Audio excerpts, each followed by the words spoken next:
ഉമ്മൻചാണ്ടി ശൈലിയുടെ നേർക്കാഴ്ചയായി സെക്രട്ടേറിയറ്റിലെ ആദ്യ ദിനം. പുതിയ മന്ത്രിമാരെ കാത്തിരുന്നത് സുപ്രധാന തീരുമാനങ്ങൾ. രാഷ്ട്രീയവും നർമ്മവും കലർത്തിയ മുഖ്യമന്ത്രിയുടെ ആദ്യ വാർത്താ സമ്മേളനവും ശ്രദ്ധേയമായി. ആവേശം അലതല്ലിയ സ്വീകരണത്തിന് ശേഷം ഉമ്മൻചാണ്ടി സെക്രട്ടേറിയറ്റ് നോർത്ത് ബ്ലോക്കിലെ മുഖ്യമന്ത്രിയുടെ ചേംബറിലേക്ക്. പുതുമയോടെയും ഭംഗിയോടെയും ഒരുക്കിയിരിക്കുന്ന ഓഫീസ് മുറി. ഏതാനും ഫയലുകളിലൂടെ കണ്ണോടിച്ച് ഭരണത്തിന്റെ തിരക്കിന്റെ ആദ്യ നിമിഷങ്ങളിലേക്ക്. ഉടനെത്തി സഹപ്രവർത്തകരായ ഘടകകക്ഷി മന്ത്രിമാർ. ആദ്യ മന്ത്രിസഭാ യോഗത്തിൽ പരിചയസമ്പന്നതയും പുതുമോടിയും ഒത്തുചേർന്നു.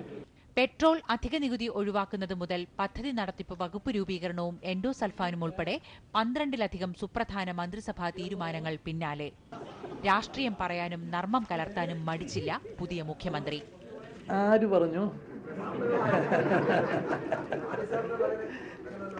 അതാണ് ചോദിച്ചാൽ ആര് പറഞ്ഞു എന്ന് ഞാൻ ചോദിക്കുകയാണ്. കാരണം നിങ്ങൾ പറയുന്നു, നിങ്ങൾ തിരുത്തുന്നു, നിങ്ങൾ ചോദിക്കുന്നു.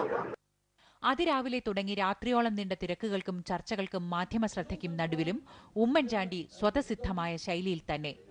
ജനങ്ങളാൽ ചുറ്റപ്പെട്ട ജനപ്രിയ നേതാവായി അതിവേഗത്തിൽ തന്നെ പ്രവർത്തനം.